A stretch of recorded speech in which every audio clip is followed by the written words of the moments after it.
Olá, aqui é o Gustavo. A voz dele é boa. A gente vai apresentar. Tô aqui entrevistando a Elisa. Fala pessoal, estamos aqui mais uma semana para gravar mais um Arc 2P. Eu sou o Danilo, estamos aqui com a Elis, Oi. com o Satoshi. Opa! E temos um convidado ilustre, que é o Gustavo. Opa, obrigado pelo ilustre. E não os outros, então, porque todo mundo é ilustre. Segundo o Danilo.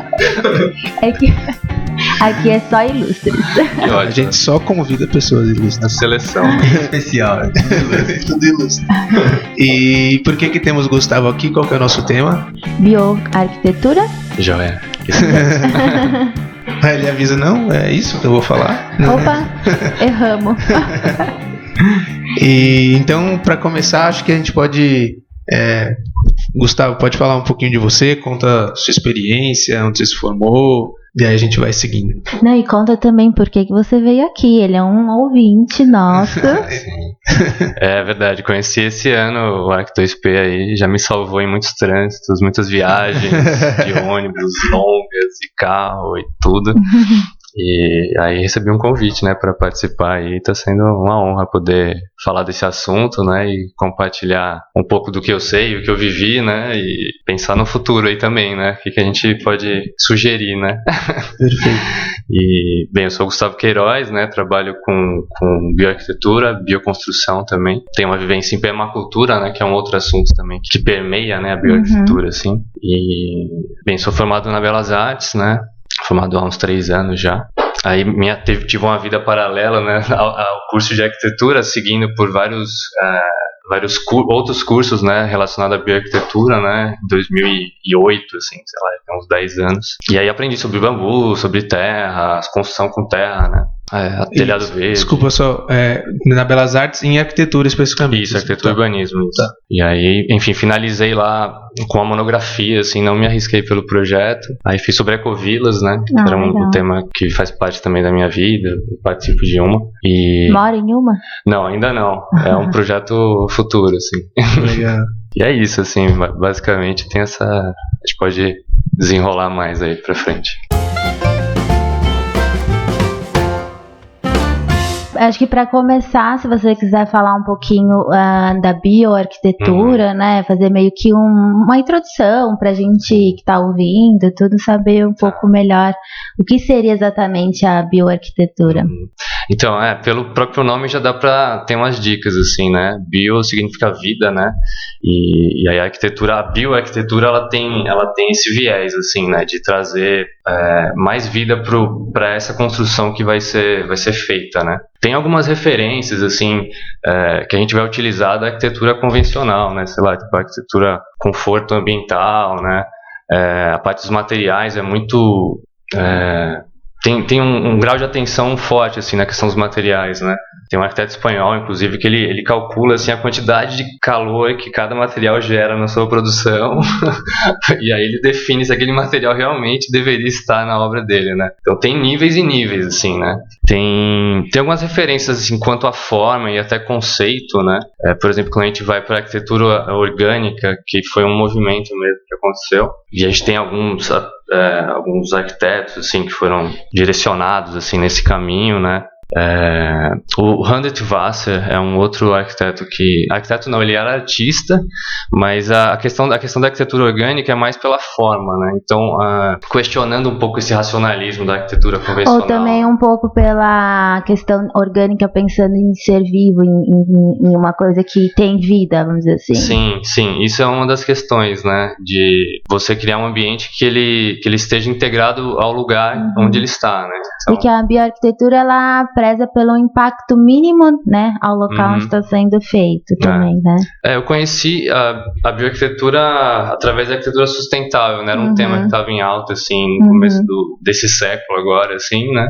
Lá para 2008, né? Tava bem forte. E aí, através da sustentabilidade, em si, que era um tema que estava surgindo, e aí eu fui descobrindo que existiam formas de menor impacto, né? Inclusive algumas pessoas usam, né, esse termo de arquitetura de baixo impacto. Assim. Existe um escritório que chama assim, se não me engano, arquitetura de baixo impacto. Eu acho que sim, é verdade. Mas eu queria já aproveitar, você que está fazendo uma introdução de bioarquitetura, é uma coisa, talvez pode ser uma pergunta meio besta, mas você pode falar, se for. Nunca existe Mas que eu pergunta acho que talvez quem estiver ouvindo...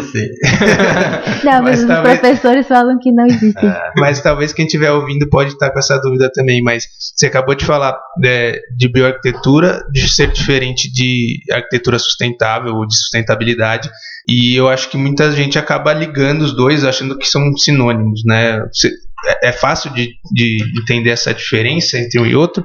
Um está inserido no outro ou não tem nada a ver? Eu acho, sei lá, pelo que eu pesquisei, eu enxergo que são coisas próximas, mas que têm diferenças, né? Que eu colocaria até uma arquitetura vernacular no meio também, que eu acho que tem uma mistura muito, né? Dessa primeira parte, assim, né? Eu vejo que tem muitas camadas que dá para explorar, assim, desse tema, né? Então, um escritório, ele pode ir desde uma construção, assim, de baixíssimo impacto ambiental, né? Que usou os materiais do lugar, né? Que pensou questões de tratamento, de formas até mais simples do que convencional, né? Do que se usa hoje. E existem aquele nível high-tech, assim, né? Que você cria um prédio que ele respira praticamente, né? Ele tá precisando regular um ambiente, ele abre membranas, né? E o ambiente começa a ventilar, a regular, né, a temperatura, o vento, né, etc. Então, é pensando um pouco nisso, assim, né, de criar um tipo de arquitetura que ela necessite de menos energia para existir, né, e para ser feita também, né. Então, quando a gente está em locais totalmente lacrados, fechados, onde só o ar-condicionado que manda, né, acaba sendo uma garantia por um lado, né, mas por outro, você fica dependente, né. Então, uma das linhas que até muitas ecovilas usam e alguns lugares em específico, que é o conceito do off-grid, né? Você está desligado da rede, né? Então, você produz a sua energia, você capta a sua água, você trata o seu esgoto, você é responsável. É de ser autossuficiente, né? É um caminho de autossuficiência. E quando a gente pensa numa escala macro, assim, é muito caro você trazer água para todo mundo, você retirar o esgoto de todo mundo, você levar energia, colocar poste, tubulação e tudo mais. Então, quando você pensa nas células, assim, a coisa fica mais compreensível até, né? É pensar, tipo, se você tá no escritório e você fala, puta, eu tô com calor, você vai lá e liga o ar-condicionado. Se você tivesse que produzir a energia que aquele ar-condicionado tá precisando, né, pra funcionar, talvez você pensasse se você vai querer usar ele mesmo ou não. E aí é até interessante, assim, dá pra gente voltar na arquitetura vernacular, mas até um pouco antes, né, se a gente pegar um pouco do modernismo, assim, tinha uma época que as construções, elas eram mais, como é que eu vou dizer... Poderia ser até tátil a palavra, assim, mas assim, de você poder regular as coisas, né? Você quer uma entrada de ar ali, uma saída de ar, você abre uma janela, abre outra embaixo. É uma preocupação no caso, né, com o conforto ambiental, sem pensar na tecnologia do ar-condicionado e tal, no projetar, né? Até porque não existia essa tecnologia, né? Então, como a gente pega, tipo, o Lelé, né, o Filgueiras lá, assim, o trabalho que ele fez é um negócio, assim, absurdo, né? Você fala, o cara regula a temperatura do ambiente de 1.000 metros quadrados, enorme, sem usar praticamente nada, né? Só usando aspersão de água, um lago, então usando sistemas, assim, né? E que, teoricamente, tudo deveria ser projetado pensando nisso, né? Pelo menos a gente aprende na faculdade que o conforto ambiental, térmico, acústico, tem que ser pensado para qualquer coisa que você vai construir, né? Exato. E aí tem a questão que o Satoshi falou da arquitetura vernacular, que é uma das fontes que a gente bebe muito, assim. Quem trabalha com isso, a gente sempre que tem oportunidade visita lugares que foram construídos assim, para entender qual que é o método, estuda, né? Tem alguns estudiosos sobre o assunto, tipo o Paul Oliver, né, que tem livros assim, tipo bíblias sobre arquitetura vernacular do mundo inteiro. Então são construções, autoconstruções, né, porque não tinha nenhum tipo de projeto, vamos dizer assim, por um profissional, né? Mas são pessoas que eram consideradas construtores da época, né? Eles eram especialistas em construir com aquele material. E aí é uma referência que a gente tem muito, assim, hoje em dia, e são construções hiper adaptadas ao ambiente. Que utiliza da matéria-prima ali ao redor, né? sei lá, tem um extremo, assim, que era por exemplo, eu vi isso faz pouco tempo, era uma tribo na África que eles não tinham água no lugar. Então a única coisa, é até estranho falar isso, a única coisa que era plástica para poder ser moldada sobre uma construção de madeira eram as fezes dos animais. Então eles usavam as fezes dos animais, que é basicamente grama, né, que foi passada ali pelo animal, e isso vai secar uma hora. Então o mínimo de água que eles tinham na época de chuva, eles faziam essa massa. Por mais estranho que possa parecer pra gente, né, numa sociedade super limpa, assim, e era a forma que eles conseguiam, e aí aquilo secava e, enfim, o cheiro também ia embora, etc, né, e era a solução que eles tinham na época, né, e em alguns lugares até hoje, né. É legal isso que você tá falando agora, porque me fez lembrar o caso que a gente tem aqui no Brasil, no Nordeste, da implantação dos banheiros secos em algumas regiões do sertão, né, e é justamente isso, eles não têm água, né, a água é escassa, muito escassa, e o banheiro seco é uma das técnicas que se utilizam, né, na bioarquitetura.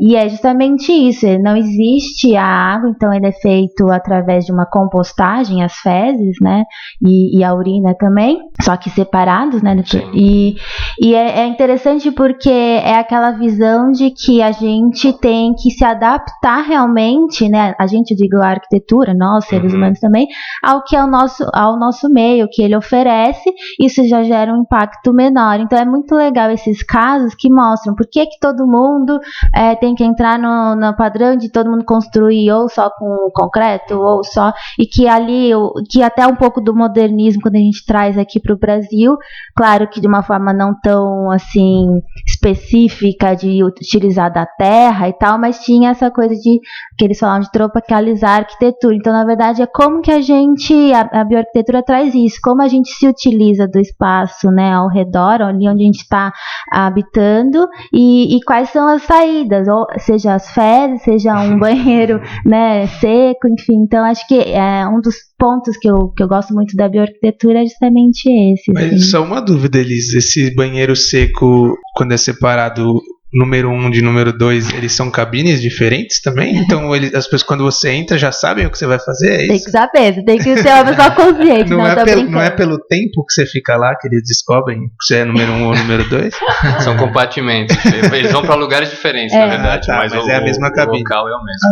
Se quiser explicar melhor, né? O banheiro seco, assim, a bioarquitetura ela tem vários sistemas, assim como a arquitetura convencional tem, né? Só que a gente sempre tenta resolver o problema na verdade, entre aspas, né, no lugar, né? Então, a questão do banheiro, assim, é uma das coisas que a gente faz, que a gente resolve na própria arquitetura. E aí você pode ir desde um sistema seco, né, que utiliza calor, né, e o calor das bactérias vai consumir, né, aquele material orgânico. Existe uma saída de gás, né, pro odor, né, pro odor da digestão das bactérias não ir pro ambiente, né.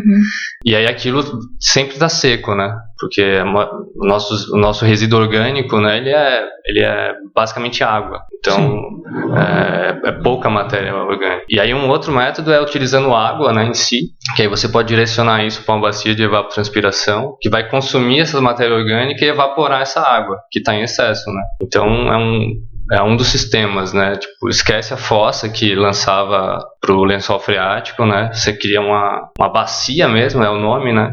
Que vai consumir esse resíduo e vai, sei lá, você vai plantar uma bananeira, você vai colocar plantas de folhas grandes para evaporar aquilo, né?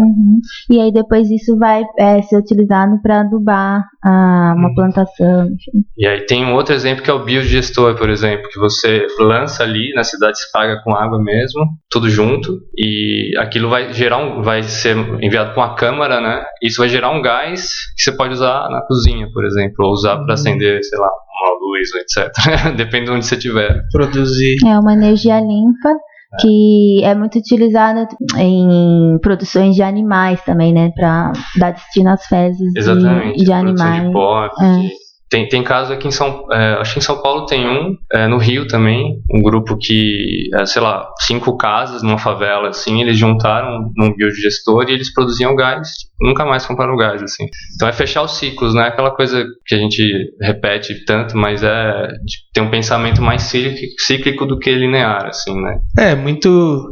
Quando o pessoal pensa, sei lá, em dinheiro, ele sempre pensa, tá, eu não posso gastar mais do que eu ganho. É a mesma coisa, sei lá, na energia, no que você produz. Se você vai consumir mais do que você produz, tá alguma coisa errada. Uma hora vai quebrar essa balança aí. Tem o exemplo aqui em São Paulo, na época que a gente teve a seca, né, 2013, assim, e aí você sente, de fato, o problema de ser dependente, né, até agora, nos caminhoneiros, né, da gente não ter nenhum plano B, assim, sabe? Meu, vai acabar a água, e aí, o que você vai fazer? Verdade. Não tem plano B mesmo. Aí, voltando ainda, só pra quem tá ouvindo, eu entendi, tá? Mas quem tá ouvindo pode não ter entendido. Então, só entender essa relação entre a arquitetura sustentável, que eu acho que a gente ouve muito mais na faculdade, por exemplo, do que bioarquitetura. Por causa da modinha, né? Então, na época que a gente tava na faculdade, eu, pelo menos, o Satoshi saiu 15 anos antes de mim da faculdade. Mas quando a gente estava na faculdade, era meio que tava começando a introduzir a arquitetura sustentável. E ainda assim, a bioarquitetura era muito pouco falada, e essa relação que eu acho que quem está ouvindo talvez ainda não tenha entendido. Eu acho que não faz sentido.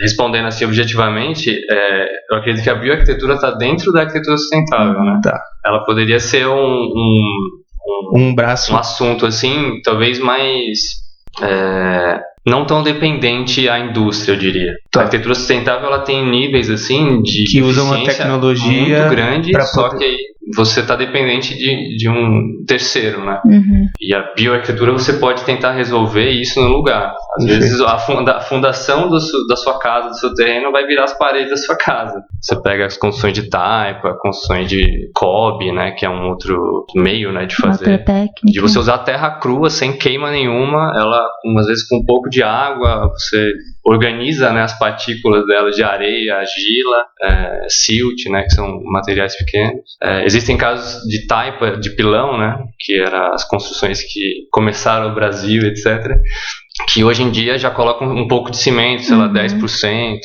7%, que é o suficiente, o mínimo do material para ele dar estabilidade, assim, né. Mas, enfim, é uma garantia, dá para fazer sempre. Legal.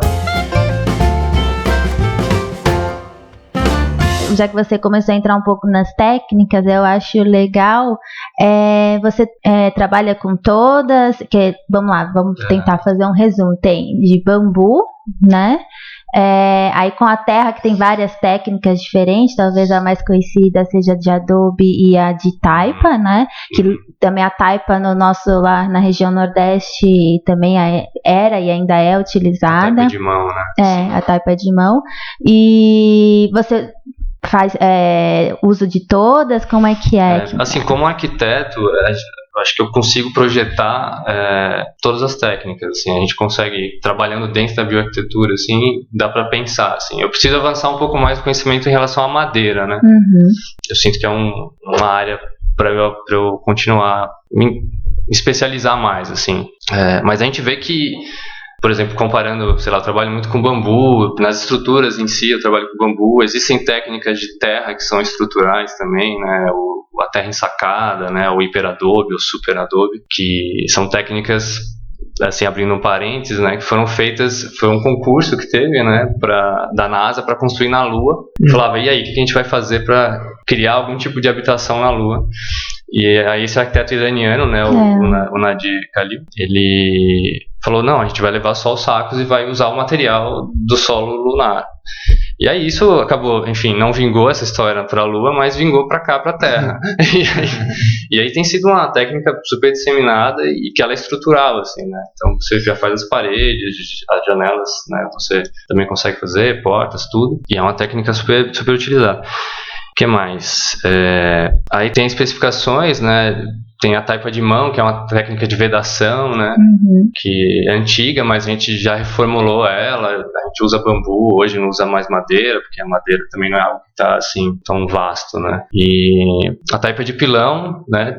Ela tem uma demanda de material às vezes forte também, porque você precisa das formas, né? Mas hoje em dia as formas são metálicas, é um negócio super... Pode ser muito high-tech, assim.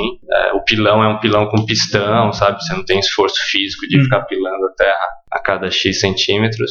Quer dizer, existe um esforço, mas não é tanto quanto, né? Aí tem o adobe, que ainda é feito em alguns lugares, né? No México, Bolívia, aqui no Brasil, no Nordeste tem muito uso. Tem técnicas o BTC, né? Que é o bloco de terra comprimida, que usa um pouquinho de cimento também. Ele é prensado a frio, né? Ele não tem calor no processo de produção dele. E é super modular, assim, é um negócio maravilhoso. Que a tubulação passa numa boa, elétrica, etc. E tem uma pegada menor do que um bloco que seria queimado, que vai usar um monte de madeira para queimar aquilo, ou algum resíduo que seja inflamável, assim, né? E aí é uma técnica que está normatizada, né? Então isso é até um assunto que queria trazer, assim, que algumas técnicas ainda não são normatizadas, né? Elas estão sendo normatizadas. O bambu é uma delas, esse ano já teve várias reuniões. Na verdade, assim, normatizado é para que possa ser usado meio que legalmente, mas que já sabem que funciona, que já estão usando a rodo por aí, já tá usando, só não tá normatizado. É que nem uma que não sei se aqui no Brasil pode ser que já tenha feito ou não, mas que eu vi que é bem interessante, que é na Ásia, que é muito comum, que é com feno, né? Que Sim. faz, enfim, de novo aquela história, né, do que eles têm de material. Aqui no Brasil não sei se já teve alguma experiência com nunca construí, eles chamam de fardos de palha, assim, né? Acho que é straw bale, alguma coisa assim em inglês. E aí no sul, na Argentina, no Uruguai, eles usam bastante, porque ela tem uma questão térmica bem forte, né? São paredes grossas, assim, com a palha, que é um fardo de palha prensado. Então tem ar dentro, e esse ar ele acaba gerando um conforto térmico para a construção. E depois ele é rebocado com a massa com base de terra, de argila, né? Então é uma das técnicas também que você lembrou. E nos acabamentos, assim, da cobertura, a gente acaba usando... Tem o telhado verde, que é uma técnica até relativamente antiga, né? A gente tem exemplos, assim... Até aqui em São Paulo, né? Se pegar o Centro Cultural São Paulo, eu acho que é um dos primeiros, assim, que eu conheço.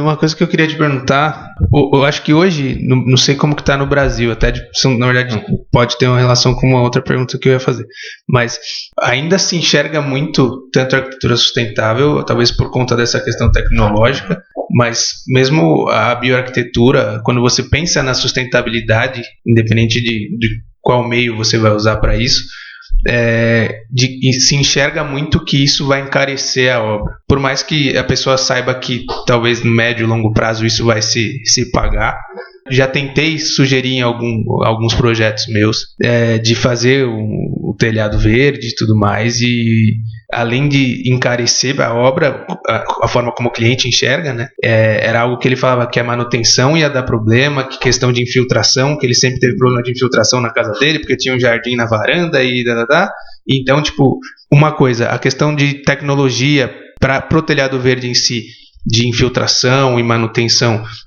evoluiu de uma forma que isso não acontece mais, ou ainda se tem esses problemas quando não feito de acordo e tal? Tem uma questão que eu acho que é crônica aqui no Brasil, que é a questão da mão de obra, né? Então às vezes você pode estar com um super material assim, impermeabilizante, mas se ele for aplicado errado, aí a coisa não vai funcionar. Então é legal sempre ter garantias, né? Hoje em dia, até quando o cliente às vezes fala que a laje está super impermeabilizada, etc., a gente traz algum elemento de impermeabilização, às vezes móvel, né? Seja uma geomembrana, alguma coisa assim, que tem uma resistência super forte ao calor, à perfuração, etc. E vai resolver aquilo, né? Vai dar uma garantia para o construtor que aquilo não vai ter um vazamento. O que mais é questão sobre o ser mais caro Sim. Só um parênteses, no caso aí eu acho que é mais do caso do telhado verde, porque quando a gente, né, Gustavo pode falar melhor, quando a gente fala da bioarquitetura, ela sem dúvida é bem mais barata. Mas a questão quando você vai pensar em tratamento, saneamento, tratamento da água e tudo isso, Daí talvez seja um pouco mais para arquitetura sustentável e não tanto para bioarquitetura. Mas se tem muito essa visão, pelo menos no Brasil eu sei que tem muito isso. Já tentei propor essa questão de tratamento da água da chuva, tratamento do esgoto e tal, e reuso da água. E na hora de orçar e tudo isso, o cliente fala, vai se pagar daqui 5, 10 anos, eu não tenho esse dinheiro agora, vamos fazer o convencional. E é um momento que a gente não tem mais tanto argumento, né? É que não dá pra concorrer com um telhadinho, né? Não, eu sei que não dá, mas eu quero entender da experiência dele como que isso, talvez para quem está ouvindo, entender os argumentos e entender o porquê vale a pena, sabe? Seja o telhado verde, seja o tratamento, seja... Eu em específico, e talvez alguns arquitetos dessa linha também, bebem um pouco na fonte da permacultura, assim, né? Que é um conceito mais amplo, trabalha com agricultura e construção e relações sociais, etc. E aí uma das coisas que a permacultura fala é que cada ação que você faz tem que ter mais de uma função. Então, quando a gente pensa, sei lá, por exemplo, no telhado verde, a gente tenta trazer o máximo de uso para aquele lugar, né? Hoje em dia a gente já tem, assim, as construções já estão pensando mais na questão da laje, de utilizar, de ter um fim aquilo, não ser somente um telhado. Uma cobertura. Uma cobertura, né? Então, eu tento apresentar o máximo de argumentos que eu posso, assim. E aí outra coisa que a permacultura trouxe, que é uma criatividade também que a gente utiliza, é de, às vezes, utilizar materiais que cumpram aquela função, né? Por exemplo, existe um material de drenagem para usar no telhado verde ou no paisagismo, que seja de menor impacto. Então a gente vai buscar esse material. Ele pode ser reaproveitado, ele pode ser um material que foi reciclado, né? Que a indústria não está produzindo ele, né? Já foi produzido. Aí tem a questão que a gente responde muito, que é o depende, né? Porque na questão dos materiais e de projeto e de execução, que depende do lugar, vai ter o bambu, você vai conseguir retirar ele, tratar, fazer todo o processo na obra, você vai ter a terra para fazer aquilo, você tem os materiais locais vão estar disponíveis, né, biodisponíveis ali. Então às vezes isso fecha a conta, mas às vezes não fecha a conta. Então cada lugar vai dar uma fórmula, assim. Mas a mão de obra não é mais cara que uma convencional? Ela pode ser pelo fato de algumas técnicas terem uma especialização, assim. O telhado verde eu não arriscaria, assim, fazer com qualquer pessoa, assim. Eu pesquisaria, veria o histórico, teria existem fórmulas muito caras, assim, eu trabalho com isso e às vezes a gente já pediu orçamento para alguns materiais industrializados, a gente vê que, sei lá, 5 vezes mais do que a gente faria com um material de menor impacto, assim, né? E aí tem essas referências, tem níveis de praticidade também, né? Eu acho que dessa discussão que você trouxe, Danilo, talvez do convencimento, não sei bem se é essa a palavra, mas pegando como exemplo o telhado verde, né? Eu acho que a gente sempre vai ter seja na arquitetura ou em qualquer outra área, essa questão do que a gente está vivendo e o que a gente enxerga que é o futuro no sentido de uma sociedade, né, mais sustentável e tudo mais. Então, quando a gente vem com um projeto de um telhado verde, né, um exemplo, eu acho que, claro, o cliente está no direito dele de não querer investir ou não, mas é que a questão vai um pouco mais além, é o fato de como você enxerga o telhado, que não seja só a questão financeira, só pelo dinheiro. Então, o telhado verde, ele impacta em muita coisa, como melhoria da qualidade do ar, né, tanto de quem mora ou de quem está em volta, a redução de poluição visual, acústica, né, no caso sonora, do ar. Ele contribui para a diminuição de enchentes, né, porque ele retém mais a água. Eu digo qualquer outro jardim, mas no caso do telhado verde ele vai reter mais aquela água que seria jogada para a rua ali, né, na via pública. Então, assim, tem inúmeros motivos que não está só relacionado à questão do custo, mas eu sei que existe isso. Eu estou convencido. Quando eu tiver a minha, eu vou colocar com certeza. Mas é uma coisa, é um trabalho que vai de pouquinho em pouquinho, pouquinho. E assim, hoje, nos Estados Unidos, né, em Chicago, na própria Europa, Paris, você tem incentivos da prefeitura para que você, tendo um telhado verde, tem abatimento num certo, como um IPTU, vamos dizer assim, né? Aqui no Brasil, em São Paulo especificamente, existe essa vontade, esse interesse da prefeitura. Até na época do Haddad se iniciou um projeto de lei, mas entra uma questão que é custo, então não tem como você obrigar, porque lá é obrigado, aqui é obrigar, então eles estão estudando de que maneira iniciar, porque realmente é uma necessidade. Em grandes cidades são espaços, né, as grandes lajes que impactam em ilhas de calor e que são espaços desperdiçados que poderiam ser utilizados para a agricultura urbana.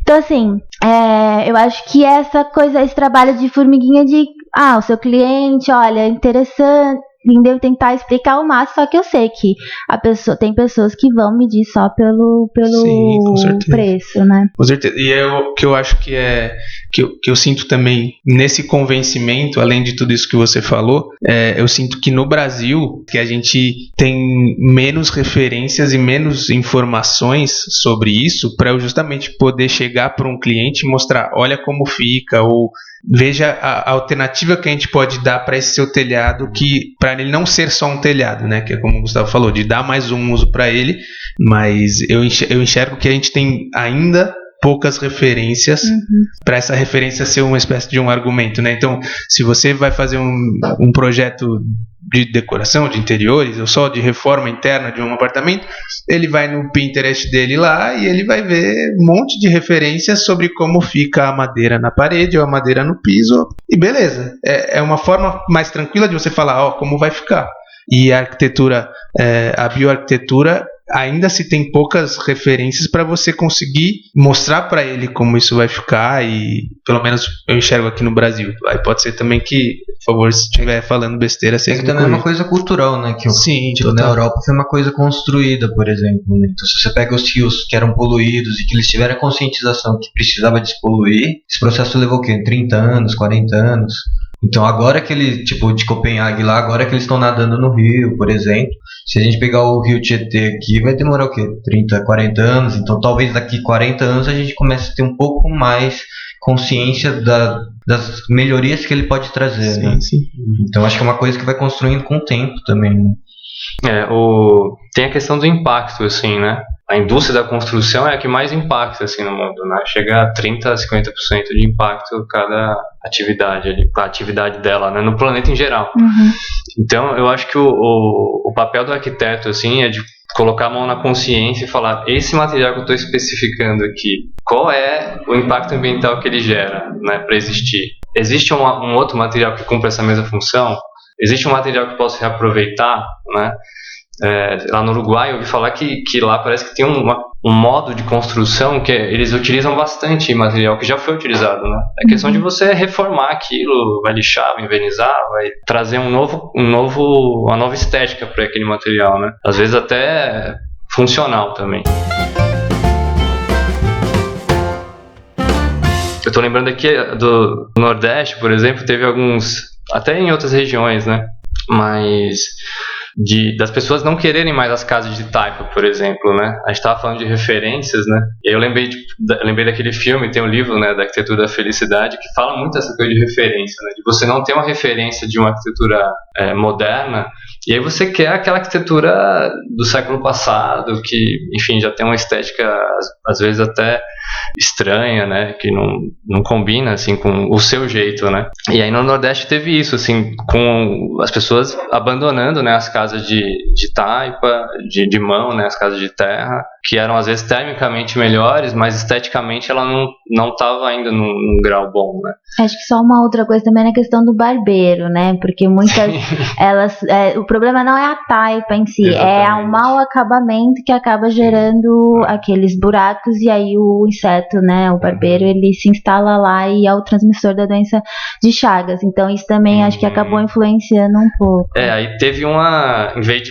procurar uma solução, teve uma guerra, né? Tipo, vamos abrir uma guerra contra essa técnica, não, vamos demolir, né? Então, muitos governos, assim, municípios tiveram atitudes até drásticas assim, em relação a isso, porque não sabiam lidar e nem buscaram conhecimento, né, para lidar com aquele assunto. E aí nisso a gente perdeu esse encantamento, né, pela arquitetura de terra, por exemplo, nesse especificamente. E aí você pega os programas, sei lá, Minha Casa Minha Vida, né, que é todas as casas são iguais, os materiais são os mesmos, as construtoras são as mesmas, né?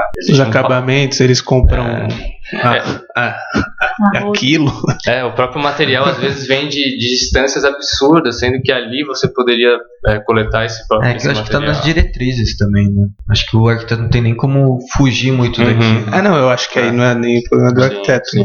É do tentar gastar menos, sei lá, ou comprar tudo igual para todas as construções, e não interessa se você comprou no Nordeste, mas você vai trazer para cá porque você já comprou 20 lotes e beleza. Exato. Né? E, enfim, existem produções locais, né? A gente tem tecnologia para isso, assim. Você produzir no próprio local, né? Aquele material. Eu estava lembrando aqui do entulho reciclado, que é uma coisa que é outra coisa que a gente terceiriza também, né? Tipo, você chama a caçamba, joga tudo lá dentro, tá misturado, né? E aí o caminhoneiro vai e leva. Mas existem técnicas de você fazer uma demolição e já criar uma granulometria daquele material, que pode ser reutilizado às vezes até ali mesmo, ou em outra obra, né? Esse material pode ser vendido. Então, hoje em dia tem um mapa já no Brasil de locais que recebem material de entulho e que vendem também material de entulho. Então você não está cortando a montanha para tirar a brita, você não está assoreando um rio, né, para tirar mas hoje em São Paulo eu acho que isso já está um pouco melhor, né, em questão de entulho. Pelo menos nas obras que eu toco ali, o destino dos entulhos vai separado, né? O que é ferro, o que é blocos, enfim. Então a gente já manda separado e quem recebe já recebe separado. Que é uma raridade também. Inclusive a caçamba que vai madeira também eles cobram a mais, né? Quando você fala que é uma caçamba de madeira, talvez foi a forma que se encontrou porque eles tinham problema na hora de descartar isso, mas eu ainda acho que entulho ainda vai para um lixo, ele não vai ser reutilizado, pelo menos, sei lá, tem um pouco que eu pesquisei das caçambas que retiram o seu entulho. Na verdade ele chega separado e desses lugares eles vendem para os lugares que fazem reciclagem, entendeu? Por isso que eles recebem separado, para diminuir a mão de obra ali de separar as coisas, né? Como uma cooperativa também de reciclagem de embalagem plástica, latinha, eles separam e depois vendem para quem for utilizar. E aí uma questão que eu sempre trago assim não é de doutrina assim, tipo, não vamos utilizar mais nada de concreto, de aço, de alumínio, de que seja, mas é de trazer uma opção, né? Então quando a gente fala de telhado verde, ele é uma opção para ter um telhado. Existem, sei lá, telhas recicláveis, existem materiais que têm menos impacto ambiental e às vezes cumpre aquela função, né? E aí isso também, né, para fechamentos, parte de cabeamento, enfim, hoje a indústria também já evoluiu para esse caminho, né? A gente vai demandando, né, como profissional, e a indústria vai correndo atrás também. Fala, os caras, eles querem fazer telhado verde agora. Então vamos ver como é que a gente otimiza esse processo, né? Como é que a gente cria um bloco de terra que é eficiente, né? Aí você tem o BTC, por exemplo. Até porque eles visam lucro, né? Então, quanto mais barato ele conseguir fazer aquilo que está precisando, né? Sim, é a demanda. A gente, questão de cisterna, né? De tratamento de água, biodigestor, as fábricas que trabalham com esse material plástico, por exemplo, eles falam, existe uma demanda, existe um caminho ali. Eu acho que e aí isso também às vezes pode ajudar, né? Porque aí você começa a ter mais opções na hora de construir dessa forma, mas às vezes, como ele já enxergou isso como uma demanda, isso passa de novo, igual a arquitetura sustentável, passa a de certa forma virar modinha, e aquilo que teoricamente que antes custava 5, agora está custando 100, porque eles sabem que a demanda vai continuar existindo. Então, sei lá, um exemplo que eu acho que cabe nesse momento é madeira de demolição. Sim. Né? Madeira de demolição era um negócio que justamente era entulho. E aí, de repente, com um tratamento, passou a ser a coisa mais bonita que existe e todo mundo quer fazer seus acabamentos com madeira de demolição e isso virou caríssimo. E existe a madeira de demolição fake também. Fake. Então é muito isso. Nova e fala que passa a virar uma modinha que aquilo que antes era, animal é sustentável, sabe? Passa a ser caro pra caramba e o cara para não querer mais ser sustentável de novo, entendeu? Sim. Mas esse assunto me faz também lembrar uma questão que eu acho que a bioarquitetura, né, ou como alguns chamam de bioconstrução, ela tem uma certa um empoderamento do usuário para que ele faça também, né? Ele construa a sua própria casa. Tanto é que o governo, né, aqui o governo federal, ele lançou uma cartilha de como construir, né, fazer uma arquitetura, uma bioconstrução. Muito boa, eu cheguei a ler, achei bem legal, tem todas as técnicas, né? Então eu acho que também tem esse viés, que tem o viés, claro, né, da indústria, que a gente tem que, como consumidor, tá fazendo o papel de estar exigindo, né, o que a gente quer, e quer no sentido de qualidade, de sustentabilidade e tudo mais. Né?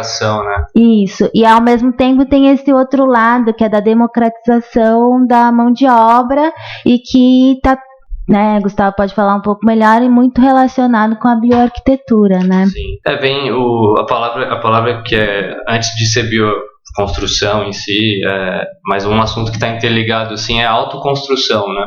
Que é o que as favelas são, né? Das pessoas terem um conhecimento mínimo para executar aquele abrigo que seja, de madeira, de reciclada, reutilizada, né? E aí a gente entra num ponto que a gente traz um conhecimento que é de fácil assimilação. Você está independente de um sistema de indústria, né? Porque, sei lá, você está numa área de interior que tem terra, ou alguma área que você tem bambu, tem madeira, tem materiais que você possa utilizar de uma maneira consciente, e você sabe esses conhecimentos simples, né? Você faz a sua casa com qualidade térmica, estética, e você está abrigado, né? Uhum. Você resolveu um problema da sua vida, que era às vezes ter um abrigo, ter um lugar para morar, que é uma coisa que assola milhares de pessoas, né? E eu sinto bastante isso, essa demanda, assim, nos cursos que eu facilito, assim, eu vejo que tem muita gente que chega com essa questão, assim, eu quero fazer minha casa. Existe uma coisa emocional, às vezes, no meio também, às vezes uma coisa financeira. Ter a casa própria, né? Exato, não, de você olhar. Tem um objetivo de vida de muita gente. Que até tem, eu acho que entra num assunto que é as formas de fazer, né? Uhum. A gente pode contratar uma empreiteira que faça essa bioconstrução, essa casa. Você pode trazer os multirões, os antigos multirões, que em muitos lugares, até aqui em São Paulo, cidades grandes, né, as pessoas vão bater laje e tal, aquela coisa. E a gente faz isso às vezes com a bioconstrução também. Você tem uma pessoa que coordena aquilo, né? Eu já fiz coordenações de multirões, é um trabalho intenso, né? Porque é muita gente, mas são tarefas que precisam ser cumpridas naquele dia, naquele horário, e a gente segue a risca ali, né? E existe a pessoa se capacitar, né, para fazer uma construção também, do começo ao fim. Ela pode aprender da fundação até o telhado. E aí é claro que existe uma questão, se é uma construção rural, se é uma construção urbana, né, que tipo de leis são envolvidas nisso, assim. Você não pode sair construindo em qualquer lugar, tirar material de qualquer lugar, mão de obra, né. Então, eu recomendo procurar uma pessoa que tenha um conhecimento até estrutural para desenhar aquilo, fazer aquilo de uma maneira consciente, né? Assim, existem casos, né, de pessoal fazendo cúpulas de terra, assim, que as cúpulas não estavam bem desenhadas e estruturadas, ou até da maneira certa, e elas vieram a cair, assim, né? Então, assim, é um assunto sério, né, quando a gente entra nessa parte da autoconstrução, né? Pessoas não técnicas fazendo um trabalho que também é técnico. Era uma coisa que eu ia te perguntar agora, né? Que essa ideia da autoconstrução é uma coisa que eu enxergo que já existe muito. Sim. Que a gente sabe que uma porcentagem gigante das pessoas já reformam, já fazem tudo. Tipo, ou por conta própria ou com... né? Tipo, um número eu acho que é 85% gigante, né? das reformas que são feitas no Brasil são autogeridas. Né? Não, então, acho que desses 85 está incluindo o pessoal que não contrata um profissional, só o pedreiro. Entendeu? Sim, mas de qualquer forma eu enxergo como pode não ser uma autoconstrução, porque não é você que está... Mas sem um acompanhamento. Mas sem um acompanhamento. Então, o que me deu um medo quando você falou dessa autoconstrução, de ser interessante quando o cara corre atrás para se especializar e conseguir construir, é justamente essa ideia de ser algo sem projeto, de ser algo sem o arquiteto e o quanto isso não é muito próximo, mas pode ter um resultado muito, muito distante, sabe? Quando tem construções rurais, principalmente, que tem um grau de fiscalização bem baixo, às vezes não exige, né, que a casa que passe por um sistema regulatório, assim, né? Então, a nossa recomendação, assim, como professor, às vezes, desses cursos e tudo mais, a gente fala para a pessoa fazer o simples, assim, não inventa a moda, né? Então, assim, se você sabe que o bambu aguenta tanto, né, como coluna ou como viga para fazer um telhado, etc., não inventa a moda, faça o que está sendo passado, assim, né? As dimensões, os espaçamentos, as maneiras de encaixe, sabe? Sem projeto mesmo. O ideal é fazer um projeto, nem que seja no quadriculado, assim, mas eu recomendo sempre que a pessoa tenha algum tipo de referência visual ali, para ela saber o que ela está fazendo, né? E recomendo, se ela puder, contratar um profissional para instruir ela também. Eu acho que, exatamente, uma coisa não anula a outra. Eu vejo que quando se fala em autoconstrução, sem dúvida, exige um acompanhamento do profissional, e eu acho que o profissional arquiteto pode também ter essa função de um facilitador. Pode e deve, né, na verdade. Então, eu acho que uma coisa não anula a outra, é só uma nova visão de como o profissional, o arquiteto, pode também agir, né, enfim, nesses... Tem o exemplo dos escritórios que fazem instrução de obras aqui em São Paulo, eu não lembro, por exemplo, usina, né? Tem um nome, assessoria técnica, né? Uma consultoria. Né? Que ele pode prestar um serviço para um grupo, uma cooperativa, uma associação de bairro, de um grupo de moradores. E eu fui visitar uma obra assim incrível, o projeto que eles fizeram, eles construíram, né? Tipo, tirando a parte metálica, tipo, a parte de blocos, assentamento, todos os moradores fizeram. E é incrível, assim, o poder que a gente pode, como o arquiteto pode ser útil, assim, né, quando ele está no lugar certo, ou organizando um projeto, né, uma ideia, né, tirando aquilo do papel. Assim. Existe uma síndrome dos edifícios doentes, né, uma sigla que acabou se formando quando uma grande quantidade de pessoas daquele edifício está com algum tipo de doença, está com algum diagnóstico de gripe ou de, seja lá, assim, respiratório, de saúde mesmo. Então é uma avaliação que pode ser feita, né, se a quantidade de ar está entrando de forma correta, se tem algum material que está gerando algum tipo de tóxico, né, ou um composto volátil. Assim, existe um nível mensurável, né, da qualidade ambiental que é bem forte, né. Eu também me formei como geobiólogo, né, que é um assunto que tem raízes muito antigas. Quando você pega radiestesia, você pega assuntos que trabalhavam o ambiente, assim, e o próprio Feng Shui tem essa leitura, né, mais abrangente, assim, do espaço, mas não física, né. E foi um assunto que me levou para outro caminho, assim, de olhar e observar, além do material que eu estou escolhendo, será que esse material ele está soltando algum tipo de composto que pode me fazer mal? Sei lá, uma tinta que demora 1 ano para curar completamente, sabe? E aí questões de radiação eletromagnética, né? De você, às vezes, fazer um quarto de criança que é cheio de cabos por todos os lados e a criança não dorme. E aí você vai ver, tipo, ela tá numa caixa de radiação eletromagnética que está interferindo no sono dela. Então, assim, tem muitos níveis que a gente está avançando e procurando se especializar, assim, para criar uma casa que realmente seja um ambiente saudável, né? Que a pessoa possa... Um ambiente que ela possa, na verdade, existir de maneira completamente saudável, sem nenhum tipo de interferência, assim, que ela possa, enfim, receber a luz do sol, ventilação, nenhum tipo de impacto, assim, para o corpo dela, né? Perfeito. Voltando, uma coisa que você mencionou no começo sobre as ecovilas, onde, por exemplo, se alguém quer conhecer, o que ele quer morar em uma.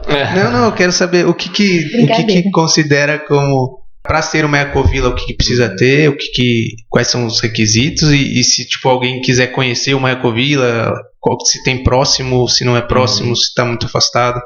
Essas questões que eu acho que pode ser uma coisa interessante também. Sim. A ecovila é um lugar para juntar tudo isso, né?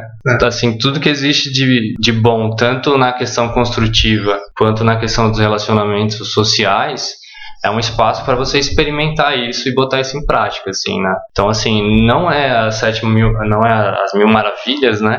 Você habitar um lugar desse, mas você tem que estar disposto, né, a se relacionar, a compartilhar, né, que essa economia compartilhada que a gente fala hoje em dia, nas ecovilas já é praticada há muito tempo, né, de você reduzir a quantidade de coisas que você tem, porque na verdade você usa às vezes uma coisa por pouco tempo, você não quer mais, aquela furadeira não precisa de uma só, porque né, tipo, todo mundo pode usar.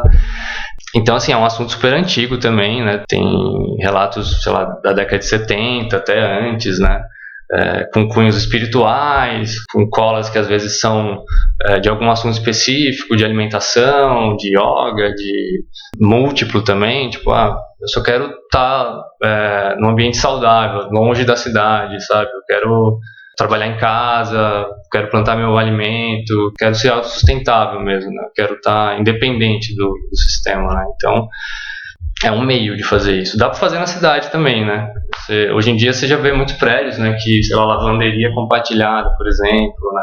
Academia, são coisas que... Bicicleta, né? Tipo, você não precisa... As coisas mais básicas. As coisas precisam ser usadas, elas não precisam estar lá na sua posse, né? Tipo, a gente vê hoje os táxis, né? Com os carros compartilhados, assim... É isso, né? A gente não precisa ter, a gente precisa só usar aquilo. E dá pra visitar, assim, tem N ecovilas no Brasil inteiro, tem mapas, assim, aqui no estado de São Paulo, sempre tem gente experimentando, tentando, né?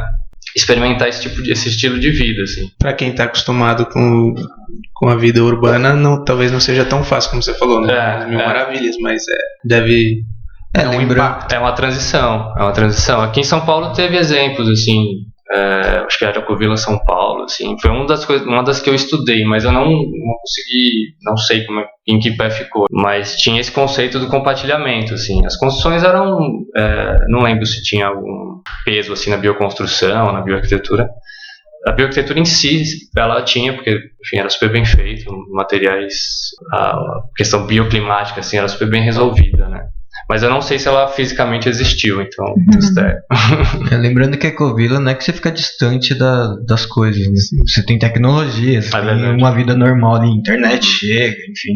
Só tem algumas regras dentro do espaço ali que você tem que conviver com as outras pessoas de uma forma... eu acho que um pouco diferente do prédio, que ainda a gente não conhece o vizinho, o apartamento do lado. Lá é meio que um pouco mais aberto, né? Então, essa questão do compartilhamento é muito forte, né? Não só isso, mas eu acho que outros aspectos também. Mas não é que você fica, tô no meio do mato. Tipo, o Ecovila tende a dar um nome que você vai pro meio do mato, mas não é bem isso. Não, mas a ideia da pergunta era justamente explicar um pouquinho, que acho que é bem isso. O pessoal sempre vai pensar que a Ecovila é um meio rural, que não tem luz e que, na verdade, tem muito conceito por trás disso. Talvez use a questão da bioarquitetura, mas que tem essa questão do compartilhamento, de como é a vida social ali. Existem N motivos para se morar no Ecovila, né? E aí cada um vai achar o seu, é importante você realmente saber o que você quer, né? O que você está procurando lá, o que você quer desenvolver, né? Então, sei lá, tem casas hoje na Bahia, assim, lugares maravilhosos, de frente pro mar e tal. Ali o cara tá bem, ele, sei lá, trabalha com terapias, com construção, com medicinas. Ele pode exercer a função dele lá, né? Então... Poderiam ser resorts. Exatamente, entendeu? É que cada ecovila também tem suas regras, né? Então, você tem que ver em qual você consegue se adaptar melhor para escolher. De repente você visita uma e fala, putz, nada a ver comigo, e acha que aquilo é para todos, né? Acho que vale dar uma pesquisa também para encontrar o seu perfil. E a ecovila, ela é criada, são grupos de pessoas que têm o mesmo intuito, que vão lá, por isso que cada uma tem a sua regra, né? Aquele grupo pensa daquela forma. É meio como aldeias indígenas, assim, né? Cada um pensa... Aí você briga com a ecovila do lado lá. Esse caso acho que não, mas não tem. Olha, tem casos, é? Que são formas, né, de lidar, que às vezes a outra não concorda, né? Mas, sim, o ideal é você... Eu não sugiro grupos muito grandes, assim. Acho que quanto maior quanto mais gente, pior. É exponencial a quantidade de problemas quando vira herança, né? Tipo, o pai morreu, passa pro filho. Complicou. E aí o cara não tem nada a ver com aquele assunto. Mas aí a minha recomendação é essa: grupos pequenos, se for amigos, pode ser bem bom, assim, trabalhar a escuta, né? Trabalhar a empatia. Porque sempre vai ter uma frestinha ali que não tá de acordo, né? Vamos ver, qual que a gente faz uma Ecovilar aqui 2P? Vamos ver se funciona? Se vai dar certo. Faz um teste. Eu acho que convidar as pessoas a conhecerem, né? A gente tem uma bibliografia não tão vasta aqui no Brasil, mas já dá um caldo, assim, dá um assunto. Em espanhol tem muita coisa, né? Para ler, para ver. Em inglês, francês, alemão, outras línguas, aí a coisa deslancha, porque os caras estão produzindo conteúdo há décadas, assim. E no Brasil tem muitos filmes também, né? Principalmente a literatura alemã é muito boa pra técnica, né? Tem muita coisa sim, assim. Absurdo. Muito bom. Tem no Netflix. Exato. Tem, exatamente. A Netflix tem algumas coisas também, dá pra achar lá. Vai ser complexo. Não, mas eles produzem em inglês também, já melhora, né? Mas é isso, assim, convidar as pessoas a conhecer o assunto, participar das vivências, dos cursos, né? É uma forma de você se apropriar e exercitar essa questão do fazer, assim, né? Que o arquiteto fica meio, às vezes, de lado, assim. Ele faz a maquete na construção, durante a faculdade, às vezes tem um canteiro de obras ali e tal, mas não é, assim, uma coisa tão que avança, né? Então, deixar esse convite para todo mundo aí participar, o Arq 2P aí quiser conhecer um dia. Só marcar. Eu passo os locais aí, as horas e tal, e a gente... Próxima gravação a gente marca lá no café. Acho que pode entrevistar uns arquitetos e não arquitetos também, né? Muito legal, muito legal. Algo mais? Acho que não, só agradecer mesmo. Legal. Obrigadão pela presença. Acho que deu pra um papo bem legal. Acho que os ouvintes ficaram bem esclarecidos. Conseguiram tirar as minhas dúvidas. É um assunto amplo, é muito sistêmico, né? Tem muita coisa. Porque a bioarquitetura ela vai rever tudo que foi feito pela arquitetura e tentar reduzir, né? Então é um exercício mental, assim, para você resolver aquilo de uma maneira ecológica. Acho que dá para fazer outros programas com o mesmo, né, assunto. A gente não falou, por exemplo, de faculdade, que também serão, né, extenso, assim, essa questão do conceito na área acadêmica, enfim. Sim, dá para ramificar. Bem legal, bem legal. Espero que vocês tenham gostado. Eu gostei. E para vocês, se quiserem contato com a gente, podcast.arq2p@gmail.com, Facebook @arq2p ou Instagram podcast_arq2p. Agradecer sempre ao Coworking Arq por sempre ceder o espaço aqui pra gente e ao nosso convidado ilustre, Gustavo Queiroz. Se quiserem saber mais, Gustavo Queiroz, Bioarquitetura e Construção. Isso. Todos os contatos lá. Agradecer a vocês aí pelo convite, né? Imagina, a gente que agradece. Essa janelinha pra bioarquitetura. A gente que agradece, nossos 13 ouvintes vão ficar. Não, fica pra história aí. É verdade. Fica pro acervo da podosfera. É isso, obrigadão, galera, valeu. Tchau. Valeu. Não sei tão a fundo, então realmente tem... O próximo projeto do Danilo fica aqui registrado. Vai ser de taipa, né?